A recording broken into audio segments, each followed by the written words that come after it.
TV, and I really mean that.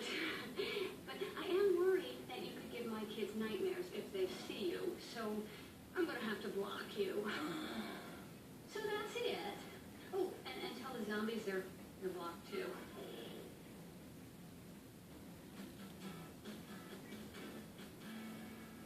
Welcome to Econ 101.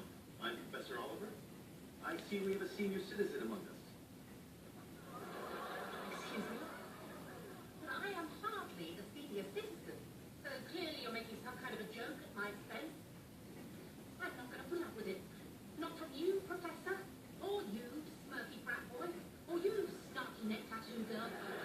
Oh, that's going to look good in 30 years. And frankly, Professor, I would think that someone who shaves his head to hide his premature baldness would be a little more sensitive to the fact that I clearly do not want to draw attention to myself.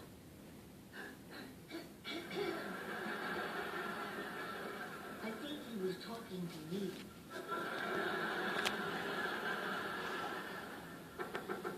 Sweetheart, hello. We need to talk. You're not Woody. Victoria, it's me, Gary. Gary? I've been able to stop thinking about our lovemaking. It was far too brief, for which I apologize. I'm sorry, but I have absolutely no idea who you... Oh my God. I slept with a crew member. No offense.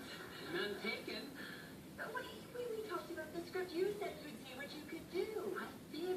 I spoke to Woody, and you know what? The game is single pound. Being an assistant director has its perks. Who did you think I was? Oh, surely I'm not the first to know.